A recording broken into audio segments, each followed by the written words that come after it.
Hey guys, it's Tina here with Black Rabbit Homestead. I was doing an inspection of the apple orchard and I so happened to come across evidence that we have an apple borer problem. Now you can put systemics on this, you can do all kinds of chemicals, but I really don't want to do that since I plan on eating these apples. So I'm going to do it the organic way, and I am going to be using a knife and a piece of wire.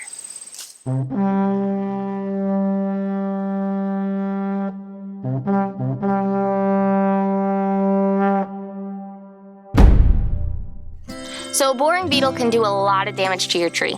You might notice some yellow leaves at first and think it's a deficiency, but if you look closer to the bark and to the trunk of the tree, you'll actually start seeing some orange sawdust if it's an apple tree. That is the sign of a worm pushing all the sawdust out so it can make more room for itself inside the bark. So there are three types of apple borers. The flat-headed apple borer usually attacks old trees. The round-headed apple borer usually attacks young trees. And the leopard moth, which usually attacks young trees or branches.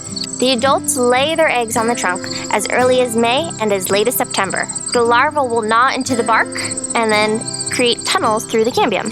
Borers can girdle a young tree, and you wouldn't even know it until it's too late. So be on the lookout for some orange sawdust near the base of the tree. This is called frass.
To prevent borers from selecting your trees in the first place, you can do some preventative measures. There is insect screening that you can wrap around the trunk. Just don't tie it too tight, you can girdle it that way. You could also paint the trunks of the trees for easier identification. This allows you to see the frass much easier and the holes where it's coming from.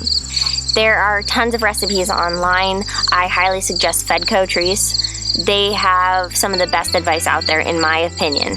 What I personally use as my own paint is hydrated lime mixed with diatomaceous earth, a little bit of dish soap, water, and neem oil. I do it to whatever consistency as long as it's not cakey, more like a pancake batter, and then paint it on. One of the best ways to prevent these borers from targeting your trees is by keeping the grass away from your trunk at least 6 inches. And there have been studies where polycultures work really well with it. The idea is that if you have other trees and bushes, woody herbaceous plants, it kind of gets lost on its way to find the apple tree. There are chemical solutions that you can do. Systemics, which work from the root, from the inside out. There are sprays that go directly on the bark. I'm just not comfortable with doing that, being that I want to eat the apple. If any of these methods are too involved for you, you could always blast them out with a can of air.